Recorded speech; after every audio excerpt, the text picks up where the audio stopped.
रामदीन अपने गांव की एक सुंदर सी लड़की वैजंती से प्यार कर बैठा था। वह हर रोज वैजंती के घर के सामने से निकलता, एक बार नहीं, कभी कभी तो 2-3 बार भी। जब तक वैजंती उसे दिखाई नहीं देती, वह उसे रास्ते के पीछे ही पड़ जाता। वैजंती भी धीरे धीरे समझने लगी कि यह लड़का उसी के लिए इस तरफ के चक्कर लगाता रहता है। धीरे धीरे वैजंती को भी उसका इंतजार रहने लगा। जब तक यह भी रामदीन को ना देख ले, उसका मन शांत नहीं होता। एक अजीब सी बेचैनी उसे परेशान करती रहती। अब रोज रोज के आने जाने से रामदीन को इतना तो समझ आ ही गया था कि उसे ग्रीन सिग्नल मिल रहा है। वैजंती उसे देखते ही शर्मा कर अंदर भाग जाती, लेकिन अगले दिन उसी समय फिर बाहर आकर बैठ जाती। एक दिन वैजंती के पिता ने रामदीन पर नजर पड़ते ही उससे आवाज लगाई, ए लड़के, इधर आ। रामदीन कुछ पल के लिए घबरा गया, परंतु फिर निडरता के साथ चलता हुआ वैजंती के पिता के पास आकर खड़ा हो गया और पूछा, क्या है काका, आपने मुझे क्यों बुलाया?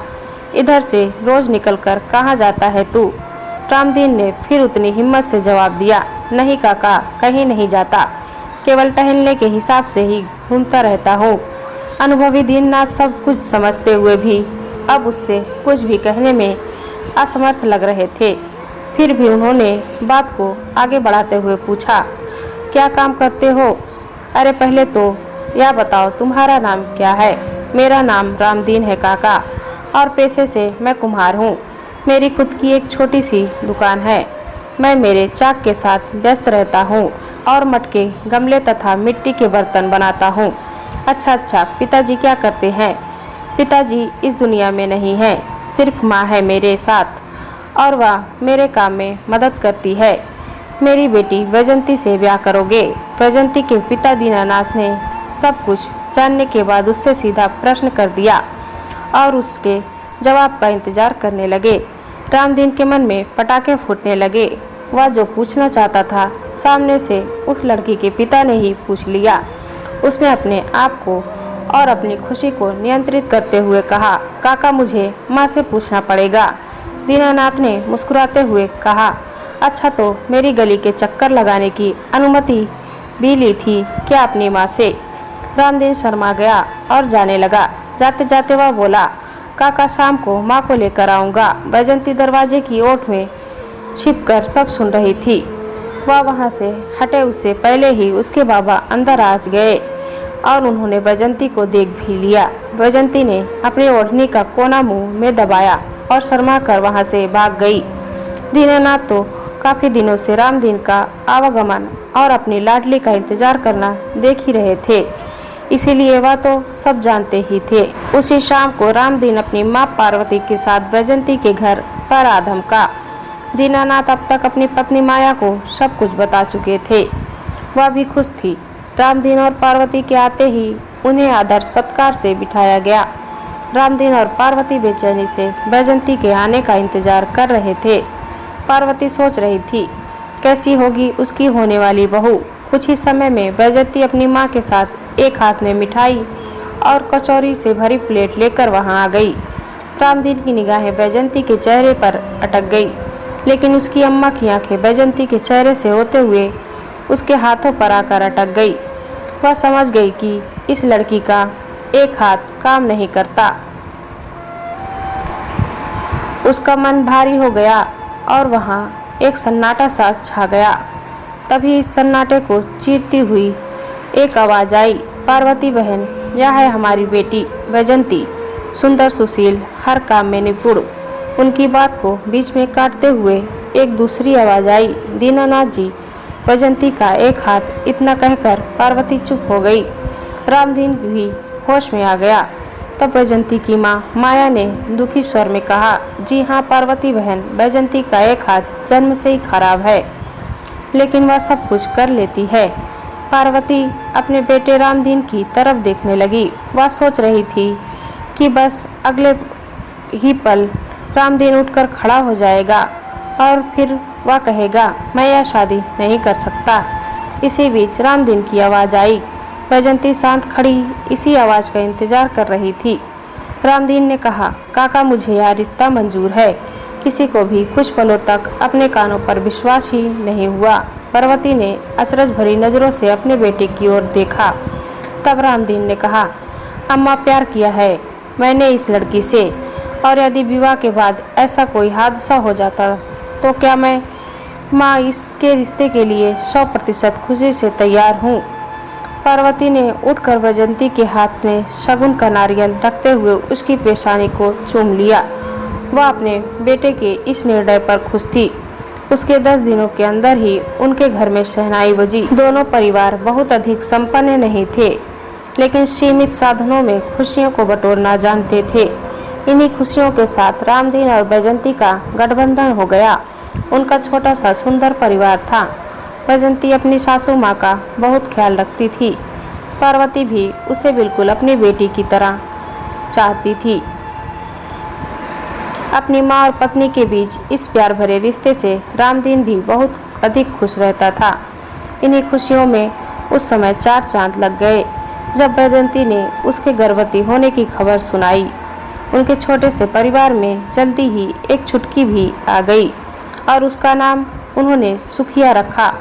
रामदीन खूब मेहनत करके एक से एक मिट्टी के बर्तन बनाता था। सुखिया भी उसी के साथ उस मिट्टी में खेलते कूदते बड़ी हो रही थी।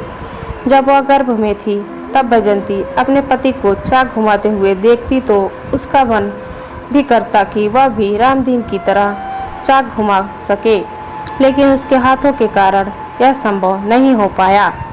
यह दर्द हमेशा ही वैजंती को सताता था, रुलाता था। गर्भ में पल रही सुखिया शायद अंदर ही अपनी माँ के आंसुओं को महसूस करती थी, उसके दर्द को समझती थी। सुखिया ने मानो पेट के अंदर से ही अपनी माँ की इस भावना को पहचान लिया था। उसे भी अपने पिता की तरह चाक से बहुत प्यार था। जब से उसने चलना सीखा तब से ही बार बार चाक के पास जाकर अपने पिता को घंटों निहारा करती थी। रामदीन कहता, अरे सुखिया, इतनी मगन होकर क्या देख करती है, या खिलौने चल तू भी ले लेना, जितने चाहिए उतने। धीरे धीरे सुखिया बड़ी होने लगी। जब सुखिया केवल 10 वर्ष की थी तब एक दिन अचानक उसको चाक घुमाता देखकर रामदीन की आंखें फटी की फटी रह गई। उसे ऐसा लग रहा था मानो सुखिया ऐसी अद्भुत कला अपने साथ खून में समेट कर ले आई है। सुखिया के हाथ चाक पर इस तरह घूम रहे थे मानो महीनों का अभ्यास करके आई है। मिट्टी का वह खिलौना ऐसा रूप ले रहा था जैसा कि खुद रामदीन बनाया करता था। इतनी छोटी उम्र और छोटे छोटे हाथों से यह हो पाना असंभव नहीं तो अत्यधिक कठिन अवश्य ही था। रामदीन ने आखिरकार सुखिया से पूछ ही लिया, अरे सुखिया, यह तू कब और कैसे सीखी है? बाबूजी, मैंने यह आपको देख देख कर ही तो सीखा है। जब आप चाक पर काम करते हो मैं आपको ही देखती रहती हूँ। अरे सुखिया, पढ़ाई लिखाई कर ले, वरना पूरी उम्र मेरी तरह मिट्टी से ही दोस्ती करनी पड़ेगी तुझे भी, समझी? सुखिया ने जवाब दिया, बाबूजी, मुझे इस मिट्टी से बहुत प्यार है। यह हमारा खानदानी धंधा है, इसे हमें आगे ले जाना चाहिए ना माँ? अरे सुखिया, 2 वक्त की रोटी के अलावा और हमें इससे मिलता ही क्या है? तभी वैजंती ने कहा, सुखिया तू बस पढ़ लिख ले। अरे माँ, जाती तो हूँ कहीं स्कूल, मैं अपनी पढ़ाई भी पूरी करूँगी और हमारी कला को भी जीवित रखूँगी, उसे भी सम्मान दूँगी। अम्मा, हमारी वजह से ही तो लोग मटकों का ठंडा पानी पी पाते हैं। अरे सुखिया, फ्रिज खा गई है हमारे मटकों को, तू कहाँ की बात लेकर बैठी है? पर माँ, सबके पास फ्रिज खरीदने के लिए पैसा कहाँ होता है, हमारे पास भी नहीं है। गरीब लोगों को तो हम ठंडा पानी पिलाते हैं ना बोलो। हम मेहनत करके नई नई चीज़ें बनाएंगे तो लोग ज़रूर खरीदेंगे, देख लेना। उसकी नन्ही जुबान से यह बड़ी बड़ी बातें सुनकर उसके बाबूजी रामदीन तो मुस्कुरा दिए, लेकिन माँ को चिंता सताने लगी।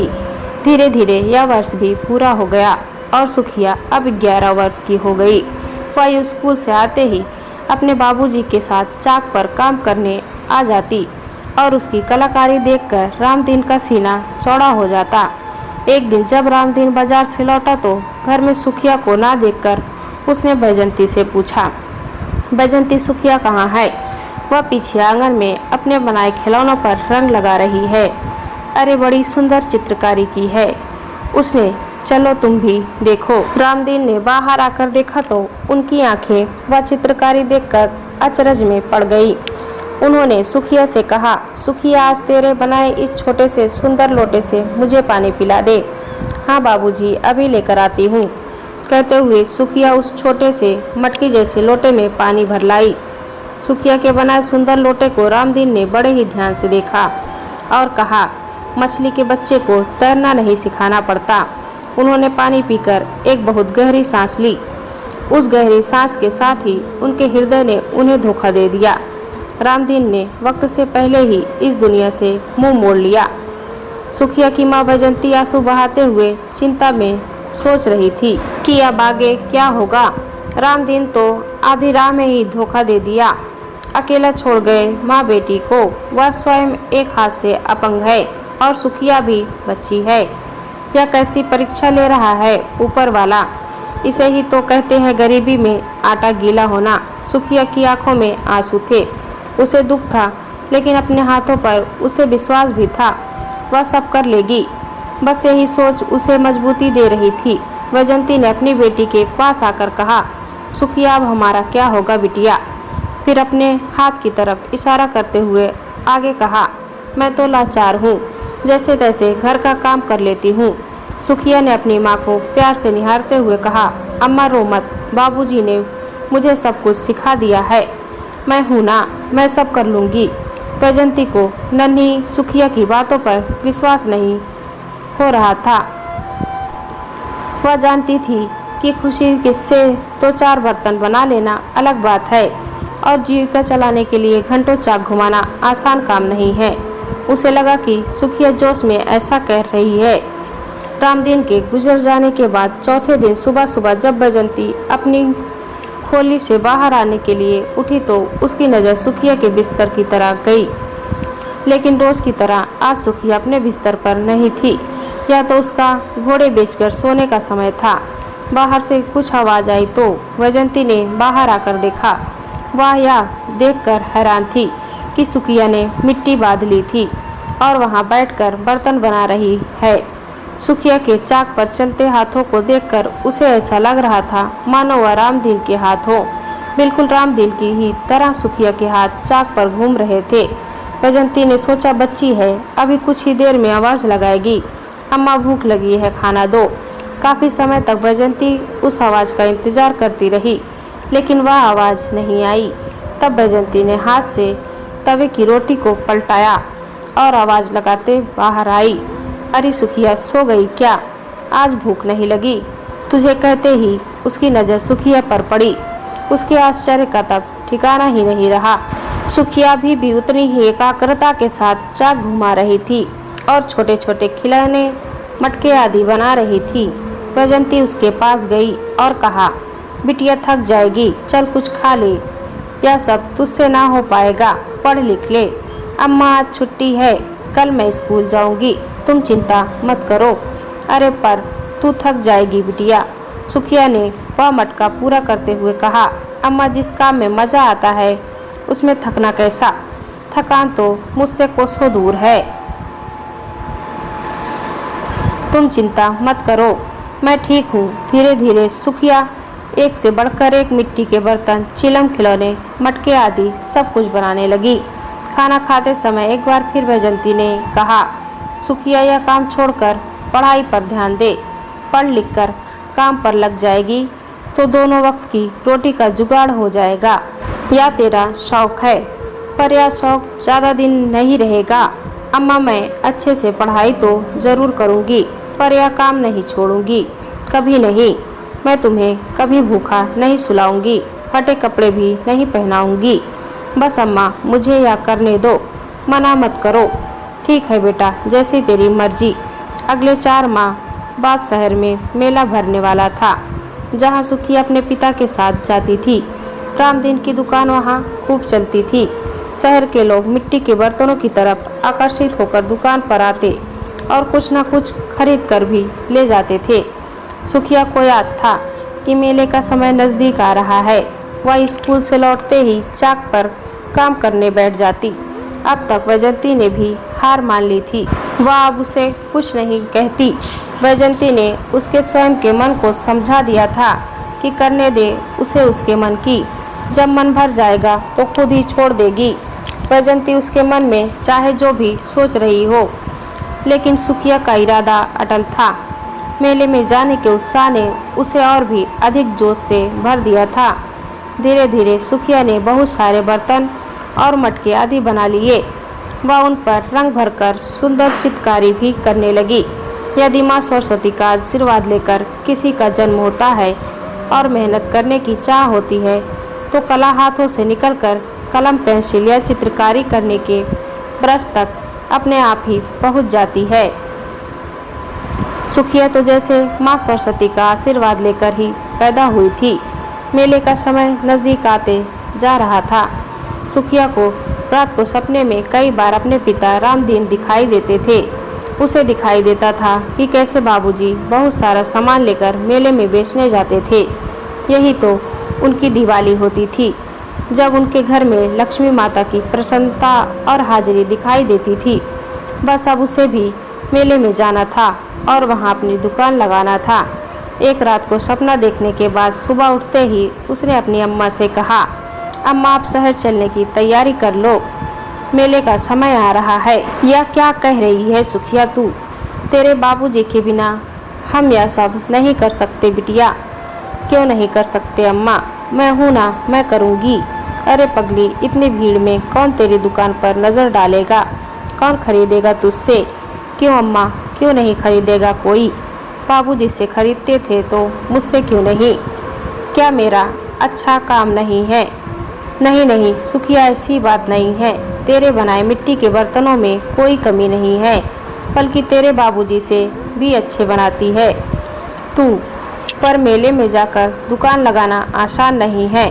आसान नहीं है ऐसा सोचकर घर बैठने से अच्छा है अम्मा, हम कोशिश तो करें, देखते हैं क्या होता है। तुम्हें मेरा साथ देना ही होगा, तुम्हें मेरी कसम। सुखिया की जिद के सामने वैजंती की एक ना चली और उसे सुखिया की बात मानना ही पड़ा। वैजंती ने कहा, तू बहुत जिद्दी है सुखिया, चल जाने की तैयारी करते हैं। वैसे ज़्यादा कुछ फायदा होने वाला नहीं है। वैजंती की हाँ सुनकर सुखिया की खुशी 7वें आसमान पर थी। अब उसने और जोर शोर से तैयारी शुरू कर दी। मेला लगने के एक दिन पहले ही वैजंती और सुखिया अपने साथ बहुत सारे खिलौने, रंग बिरंगे मटके तथा मिट्टी के बर्तन आदि लेकर मेले के स्थान पर पहुंच गए। यह मेला कोई छोटा मोटा मेला नहीं था। इसमें गरीब से लेकर अमीर तक सभी लोग आते थे। हजारों की भीड़ एकत्रित होती थी। 4 दिन चलने वाले इस मेले में आकर लोग एक नया जीवन जी लेते थे। कोई तनाव नहीं, खाना पीना, अपनी पसंद की वस्तुएं खरीदना, मस्ती करना, बच्चों को झूला झुलाना रोज़मर्रा की ज़िंदगी से बिल्कुल अलग होते थे। यह दिन कहीं जादू का खेल, कहीं कठपुतली का नृत्य, तो कहीं ढोलक मजीरे पर कुछ लोग नाच गाना कर रहे होते। कहीं रस्सी पर कोई छोटी सी बच्ची चल रही होती। छोटी छोटी दुकानों से लेकर बड़ी बड़ी दुकानें लगी रहती। जीवन की आपाधापी के बीच एक परिवर्तन लाने के लिए यह मेला बहुत ही अच्छा माध्यम बन गया था। सागर ने देखा कोई बहुत ही महत्वपूर्ण कॉल था। सागर ने फ़ोन उठाने के लिए अनाया की उंगली जो उन्होंने पकड़ रखी थी उसे छोड़ा। बात करने की धुन में वह आगे निकल गए और अनाया वहीं सुखिया की दुकान के सामने खड़ी रह गई। वह उन खिलौनों की तरफ इतनी आकर्षित हो गई कि उसे अपने पापा के चले जाने का आभास ही नहीं हुआ। कुछ ही पलों में सुखिया और वैजंती की नज़र अनाया पर पड़ गई। वैजंती ने उसे देखते ही पूछा, तुम्हें क्या चाहिए बेटा? रंग बिरंगे खिलौनों की तरफ इशारा करते हुए उसने कहा, वह खिलौने चाहिए, लेकिन तुम्हारे साथ कौन है? तुम किसके साथ आई हो? यह है ना मेरे पापा। कहते हुए अनाया ने जैसे ही अपनी नज़र घुमाई, वहाँ सागर तो थे ही नहीं। अनाया घबरा गई और पापा पापा कहते हुए वह रोने लगी। तब वैजंती और सुखिया भी घबरा गए, क्योंकि वह दोनों समझ गए कि यह बच्ची अपने पिता से बिछड़ गई है। वैजंती ने रोती हुई अनाया को बड़े ही प्यार के साथ अपने पास बुलाकर बिठाया और उसके आंसू पोंछते हुए कहा, डरो नहीं बिटिया, तुम्हारे पापा तुम्हें ढूंढते हुए यहाँ जरूर आ जाएंगे। तुम्हारा नाम क्या है? अनाया उसने रोते हुए कहा। सुखिया के हाथ अब भी चाक पर घूम रहे थे। सुखिया भी थी तो उसी की उम्र की, लेकिन उससे कहीं ज़्यादा परिपक्व थी, जिसका कारण था हालात। खैर, सुखिया ने उससे कहा, देखो मैं कैसे बर्तन बनाती हूँ, इसके ऊपर तुम भी बनाओगी। अनाया सुखिया चाह रही थी कि किसी तरह से वह रोना बंद कर दे। सुखिया का उससे यह प्रश्न पूछना काम कर गया और अनाया अब सुखिया के पास आकर बैठ गई। दोनों एक दूसरे की तरफ देख रही थी। तभी सुखिया ने उसका हाथ पकड़कर चाक पर रखा। अनाया दंग होकर चाक को देख रही थी और अब धीरे धीरे मुस्कुरा भी रही थी। उधर सागर का बात करना खत्म होते ही उन्होंने कहा, चलो अनाया, तुम्हें यह सब बड़े वाले झूले। पीछे देखते ही सागर के पैरों तले से जमीन खिसक गई। अनाया तो उनके साथ थी ही नहीं। सागर ने आसपास चारों तरफ नजर दौड़ाई। हर तरफ भीड़ ही भीड़ नजर आ रही थी। सागर की आंखों से अश्क बह निकले। इतनी भीड़ में कैसे ढूंढूं अपनी बेटी को? यह प्रश्न उन्हें खून के आंसू रुला रहे थे। बात करते करते वह काफ़ी आगे निकल आए थे। लगभग 10 मिनट हो चुके थे। उन्हें तो यह याद ही नहीं था कि अनाया उस मिट्टी के खिलौने की छोटी सी दुकान पर रुक गई होगी। वह जहाँ से चल कर आए थे उसी तरफ उनके कदम वापस मुड़ गए। यह समय उन्हें वर्षों लंबा लग रहा था। हर पल इतना भारी लग रहा था, जिनका वजन उठाने में उनके पैर कांप रहे थे। जहाँ वह थे वहाँ से सुखिया की दुकान तक पहुँचने में उन्हें जो समय लगा वह उनके जीवन का सबसे दर्दनाक समय था, जिसे दर्द भरा बनाने में वह स्वयं को ही जिम्मेदार समझ रहे थे। इन 15 मिनट में उन्होंने न जाने क्या क्या सोच लिया था। सुखिया की दुकान के नज़दीक पहुंचते ही सागर को उनकी बेटी चाक पर बैठी मुस्कुराती हुई दिखाई दे गई। उसे देखते ही उनके बेचैन मन को चैन मिल गया। वह सुकून उन्हें इस समय स्वर्ग की अनुभूति करा रहा था। अनाया के हाथ मिट्टी से सने हुए थे। सुखिया और वैजंती दोनों उसके पास बैठे उससे बातें कर रहे, उसे बहलाने की भरपूर कोशिश में लगे हुए थे। वैजंती दोनों बच्चियों को अपने हाथों से बिस्किट खिला रही थी। यह दृश्य देखकर सागर का मन सुखिया और वैजंती का एहसानमंद हो गया। उन्होंने वहां आते ही आवाज़ दी, अनाया मेरा बच्चा। अनाया ने खुश होकर दौड़ते हुए सागर के पास आकर मिट्टी वाले हाथों से गोदी में चढ़कर कहा, पापा आप कहाँ चले गए थे? मैं कितना डर गई थी। पापा यह सुखिया है, देखो कितने अच्छे खिलौने बनाती है, यह मुझे भी सिखा रही थी। वैजंती ने उठते हुए कहा, साहब जी माफ़ कर दीजिए, आपकी बच्ची रो रही थी इसीलिए उसे फुसलाने के लिए इस मिट्टी में। अरे ऐसा मत कहिए आपने तो आज मुझ पर वह एहसान कर दिया है जिसका कर्ज तो मैं जीवन में कभी भी उतार नहीं पाऊंगा। सागर ने रुमाल से अपने आंसुओं की बहती धार को रोकते हुए कहा, मैं आपका शुक्रिया कैसे अदा करूं, मुझे समझ नहीं आ रहा है। अच्छा हुआ आपने मेरी बच्ची को यहाँ रोक लिया, वरना इस भीड़ में न जाने वह कहाँ गुम हो जाती, उसके साथ न जाने क्या अनहोनी हो जाती। सोचता हूँ तो रूह कांप जाती है। से ही सीख लिया है। मैं खुद हैरान हूँ, बनाने के बाद खुद ही रंग भरकर चित्रकारी भी करती है। अपने चश्मे को आंखों पर चढ़ाते हुए सागर ने वैजंती से कहा, आपकी बेटी बहुत होनहार है। ऐसा लगता है माँ सरस्वती ने इस बच्ची के हाथों में भर भर कर कला बांट दी है। मैं तुम्हारे इस खिलौने, मटकों आदि सभी वस्तुओं को बेचने के लिए शहर में एक बड़ी दुकान बना दूंगा। तुम वहाँ से अपना यह सामान बेचना। साहब जी आप यह सब क्या कह रहे हैं? इतना एहसान आप हम पर क्यों? यह एहसान नहीं है, यह तो एक लड़की की कला का मान सम्मान है। और आपने मुझ पर जो एहसान किया है उसका कर्ज तो मैं अपनी पूरी दौलत देकर भी नहीं उतार सकता। लेकिन हाँ, इस बच्ची को आगे बढ़ाने का अवसर ज़रूर देना चाहता हूँ, जिसकी वह सच में हकदार है। तुम्हारे खिलौनों का तुम्हें शहर में बहुत ज़्यादा दाम मिलेगा। ऐसे बच्चे बहुत कम होते हैं जो इतनी छोटी उम्र में ऐसा काम कर जाते हैं। कि सामने वाला देखकर अचरज में पड़ जाता है। इस बच्ची में भी वही गुण समाया है। सुखिया और वैजंती हैरान होकर दुकान को देखे ही जा रहे थे। उन्हें इस समय रामदीन की बहुत याद आ रही थी। सुखिया को दुकान और सागर के रूप में एक गॉडफादर मिल गए, साथ ही अनाया जैसी प्यारी सी दोस्त भी। अब सुखिया और वैजंती ने दुकान को खूब सुंदर तरीके से सजाया। इस दुकान में रंग बिरंगे बर्तन, मटके, भांति भांति की नई नई वस्तुएं थी जो छोटी सी सुखिया के खून पसीने से बनी थी। यह एक छोटा सा स्टॉप अप था जो छोटी सी सुखिया ने अपने छोटे छोटे हाथों से शुरू किया था।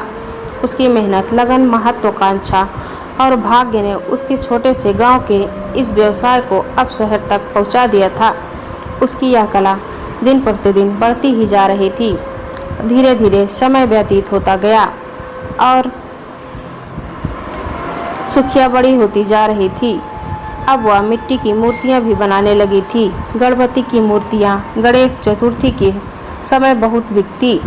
माँ दुर्गा की मूर्तियां नवरात्रि में जोर शोर से लोग खरीदने आते थे। मूर्तियां तो शहर से बाहर दूसरे शहर के लोग भी उसकी दुकान से खरीद कर ले जाते। बड़े बड़े पंडाल जो गणेश जी और दुर्गा जी की स्थापना करते थे, उनके ऑर्डर महीनों पहले ही सुखिया को मिल जाते थे। गांव की वह छोटी सी सुखिया बड़े होते होते शहर की मानी जानी सुखी मैम बन गई, जिसकी बनाई मिट्टी की सभी वस्तुएं खूब बिकती थी। अपनी बेटी की सफलता देखकर वैजंती को याद आता कैसे सुखिया ने एक दिन उससे गिड़गिड़ाते हुए कहा था, अम्मा मुझे मना मत करो, कोशिश तो करने दो। यह सोचते ही वैजंती को लगता अच्छा हुआ जो उसने सुखिया को उसकी मर्जी से यह सब करने दिया। आज उसकी सुखिया से सुखी मैम बन गई है। एक शोरूम तो सागर ने सुखिया को दिया ही था, लेकिन शहर में अगला शोरूम सुखिया ने खुद के मेहनत के कमाए पैसों से खरीदा था। 10-20 रुपए की चीज़ों से शुरू होने वाला सुखिया का यह व्यवसाय आज लाखों की कमाई कर रहा था। लेकिन आज भी सुखिया बिल्कुल वैसी ही थी जैसी वह अपने छोटे से गांव में हुआ करती थी। उतनी ही विनम्र, उतनी ही सीधी और सादगी से जीवन यापन करने वाली। उसके प्रतिद्वंदी भी थे जो इससे ईर्ष्या करते थे। उन्होंने उसके आगे बढ़ते कदमों की रफ्तार को रोकने की बहुत कोशिश की, पर रोक ना सके। उसके मजबूत इरादों को कोई भी रोक ना पाया। वह अपनी मेहनत और ईमानदारी से अपने काम के साथ आगे बढ़ती रही। सुखिया के जीवन में सागर उसे गॉडफादर के रूप में मिले थे, जिन्होंने उसका साथ देकर उसका काम आसान बना दिया था। सुखिया यह बात अच्छी तरह जानती थी कि यदि सागर अंकल उसके जीवन में ना आते तो यह सब संभव नहीं हो पाता। सुखिया भी चाहती थी कि वह भी ऐसे ही किसी को जो इस काबिल हो, जिसमें मेहनत और इच्छा शक्ति हो, आगे बढ़ा सके। इसी सोच के कारण वह अपनी माँ वैजंती के साथ साल में एक बार अवश्य गांव जाया करती थी कि कभी उसे ऐसा कोई दिख जाए जिसमें अपनी इस कला के लिए उसकी तरह जुनून हो।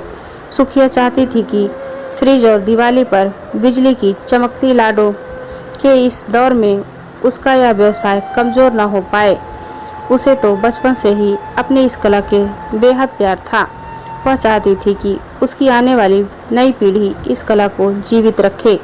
इसलिए वह इस व्यवसाय के कमज़ोर और गरीब वर्ग की हमेशा मदद करती थी। गॉडफादर के रूप में सागर का जो साथ उसे मिला था, उसे वह भगवान का वरदान समझती थी और एक कर्ज भी समझती थी।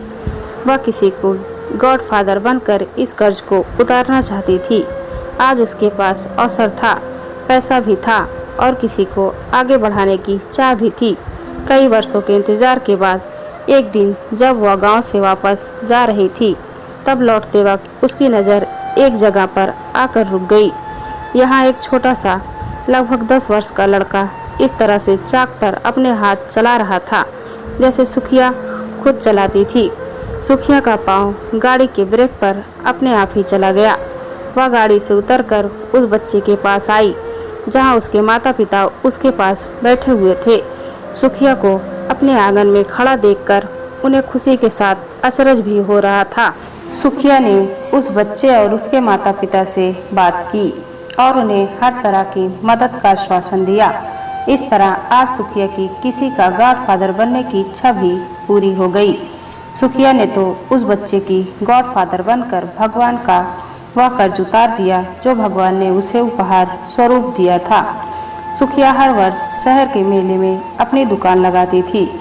इस मेले में हर वर्ष उसकी दोस्त अनाया भी उसके साथ जरूर जाती थी, क्योंकि इस मेले से दोनों की ही यादें जुड़ी हुई थी। जहाँ यदि अनाया को अपना बचपन दिखाई देता जो सिर्फ सुखिया और जयंती की वजह से सुरक्षित था, वहीं उस मेले में सुखिया की आंखों में बचपन वाला वही दृश्य दृष्टिगोचर होता जब उसे वहां सागर अंकल और अनाया मिले थे। सागर अंकल तो अब इस दुनिया में नहीं थे, लेकिन उनकी तस्वीर सुखिया के शोरूम में अपने पिता के साथ लगी होती थी। दोस्तों, कहानी अच्छी लगे तो कमेंट में बताएं। चैनल पर नए हैं तो एक लाइक और सब्सक्राइब जरूर करें।